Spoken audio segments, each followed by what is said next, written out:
head into some NBA talk quickly. What are some of your biggest takeaways from the NBA so far, 2 weeks in?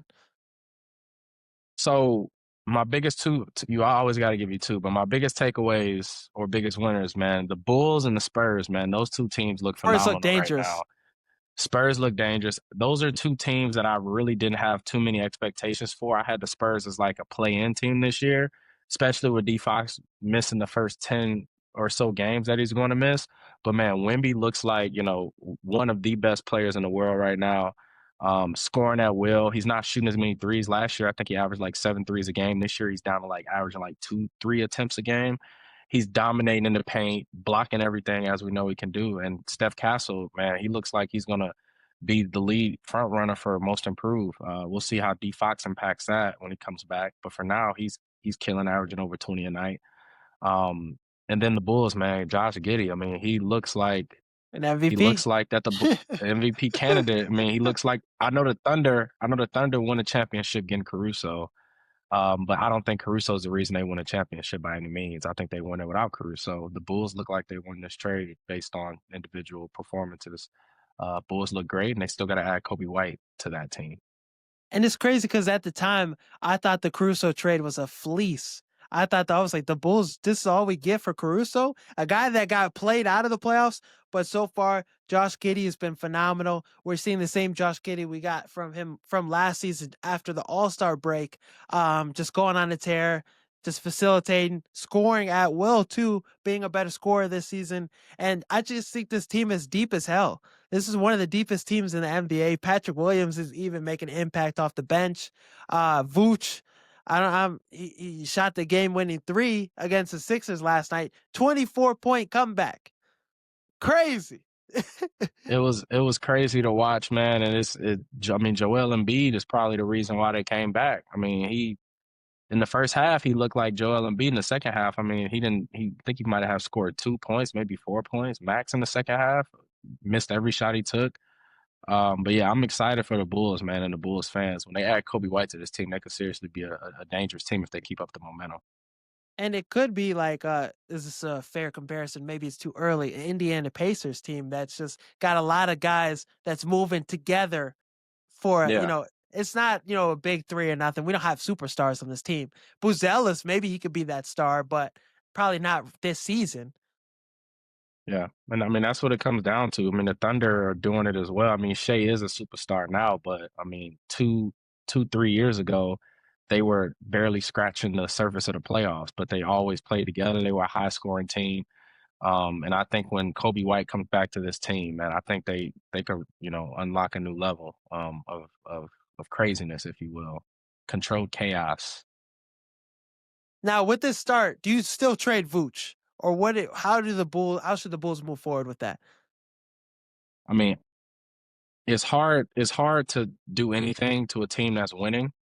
When the Bulls are not on this high anymore and they come back to earth, you're able to assess a little bit better. It's too early to assess now when you're winning.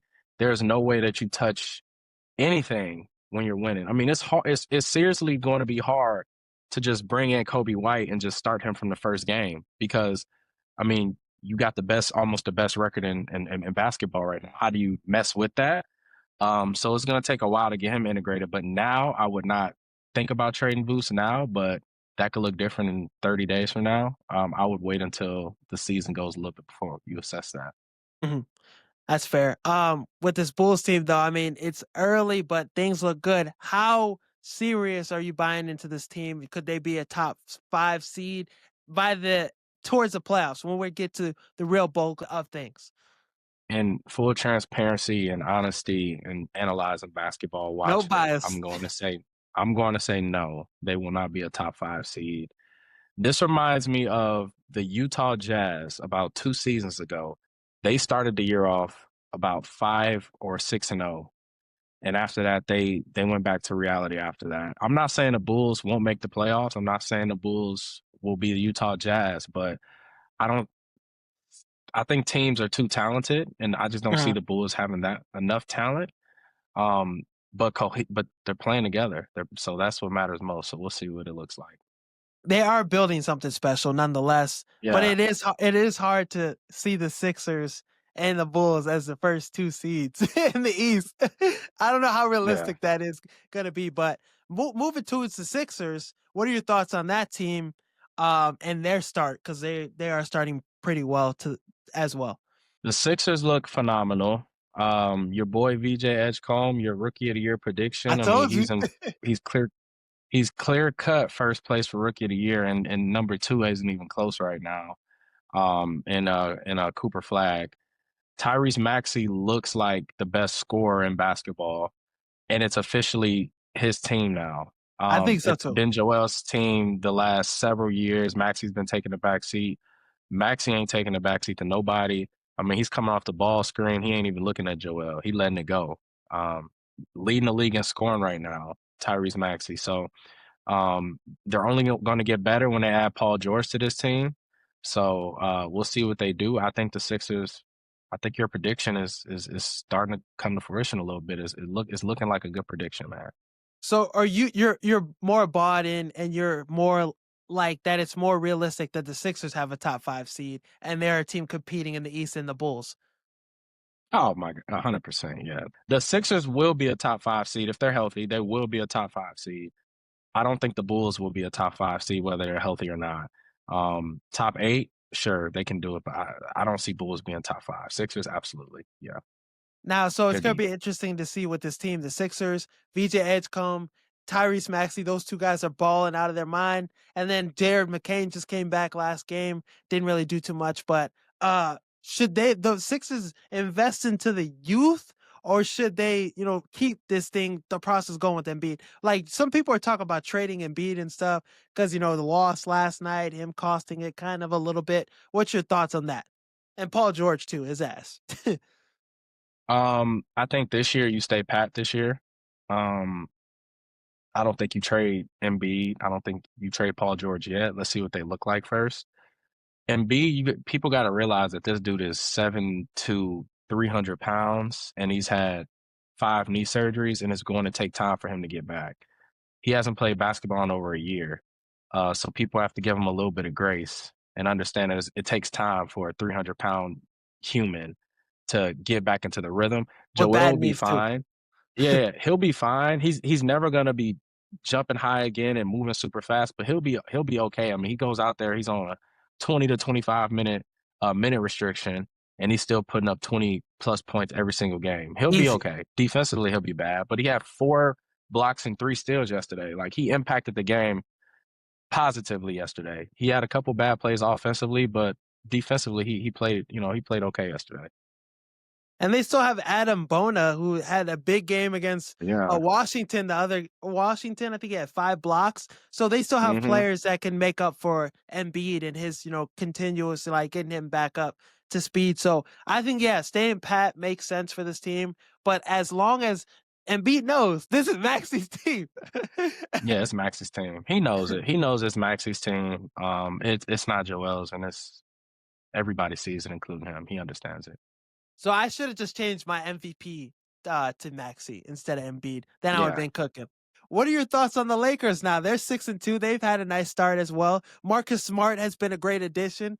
Aiden Austin Reeves is averaging 30. What's your thoughts on your team?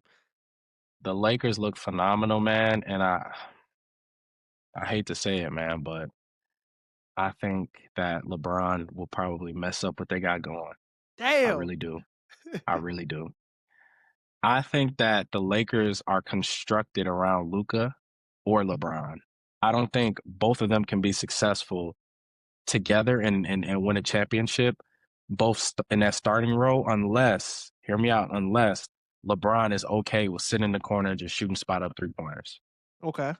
Like Rui's doing. Rui's catching it. He's shooting spot up threes because Luka he's really he's almost the best player in the world with the ball in his hand. Like there's nobody better than him. Let him cook. LeBron gonna have to take the back seat. If LeBron is okay with taking a second or third option role, if he's okay with that, the Lakers will be fine and they can make a playoff run. If LeBron tries to dominate the ball and try to when it's crunch time, have the ball in his hands, I don't think the Lakers go that far. You're looking at one of the biggest LeBron fans probably in history of fandom, and I'm saying this, so it hurts to say it, but it's reality now. And you did say that you were most worried about LeBron. before the Yeah, season started. That was the player I you're did. worried about the most. So you've been on the money with the Lakers, and it's nice though that LeBron has a team where that's the thing he has to do. Not have to Yeah, be so dominant, where he could take a back seat and not have to worry. And that's how you're gonna get the most out of LeBron. I feel like that's how you're gonna get the best version of him come playoff time. Just get to the playoffs, uh, play a lesser role, and then come playoff time, just figure it out then on the fly and just get together. yeah. Luka will play between 36 to 38 minutes a night. And for those 10 to 12 minutes that Luka's not on the court, I think LeBron should just be full go. Like 100, just give it everything you got for those 12 minutes. Try to score 20 points. Try to score 18 to 20 points in those minutes. But when Luka's on the court, man, that's Luka. Just let Luka be Luka, man. All due And respect to the king. I'm sure LeBron's cool with that. And yeah, Luka's been looking good. Marcus Smart's look like a great addition. What Look are your thoughts great. on D? Everybody looks good. What do you think about DeAndre Ayton though? DeAndre Ayton, he's okay, and he answers some of the questions that the Lakers have had in the past. Like we've needed a rebounding big. Obviously, we had Anthony Davis, who's top 3 to 5 in the NBA doing that today. But I DA is okay. He's all right. He's not really a lob threat, which kind of hurts Luka a little bit. The way that the Lakers play when he's off on the bench and Jackson Hayes comes in, it looks a lot different. They can just throw the ball anywhere Jackson Hayes goes up there and get it. DA is not that type of athlete where he's not really doing that. He's more of a, I'm a catch and shoot the mid range, throw up a little weak jump hook every now and then. But he's all right. He's okay. He'll be all right. We just need him to he's rebound. He's serviceable. Yeah, they just need to get him Exactly. right. And I think LeBron coming back in will get him back right as well too. That motivation there. So yeah, I mean, I think the Lakers look really dangerous. The Spurs look dangerous. And just a lot of teams are coming to the surface that you didn't expect really to play at a different level. So right now, though, what would you say from either NFL or NBA? What's your hot take for the week while we close this out? Well, I gave you my hot take in Shador against some Tick this week, but I'll update that and I'll give you my favorite to win MVP for the NBA. I'm gonna go out on a limb and I'm gonna say that Luka is my favorite to win MVP right now. He was the first 3 or 4 games of the season. I mean, he was averaging over 40 points a game. And the Lakers are also winning. So as long as he keeps up, no one's gonna average 40, but as long as he keeps up the momentum, um, I got Luka winning MVP, and if it's not him, probably be Giannis. Okay, yeah, Giannis has been balling, bro. That's another dude that's had a great stretch of things. My bold prediction, what I'm thinking, John Morant is going to be on the Rockets. I think he's going to Wow. end up in Houston, or he's going to end up somewhere else. But I do think Rockets is a destination I want to see him at. I think that's a good spot for him to be with a coach like Ime Udoka, be in a new situation with those young guys. They could give up Reed Shepard, they could give up some lesser players on the bench, and still keep a good core. But I think he's ran his course in Memphis at the very Yeah. least. I agree with you on running the course in Memphis. I don't see him going to Houston only because if I'm Memphis, I'm not trading him to the West. I could see him ending up in like Toronto or like Miami. Toronto Both would of be those crazy. teams could use a really good point guard, and Toronto has the assets. I mean, they got Quickly, RJ Barrett, Brandon Ingram, Scotty Barnes. Like they can trade anybody to get John Morant. Would I trade RJ Barrett and Quickly and a couple picks for Ja? Yeah, I would. Would Memphis do it? I'm sure they would too. So yeah, I could see him landing in one of those two spots. Some people thought the NFC North was going to be the worst division in football this season. They thought it was going to be as bad as the NFC South.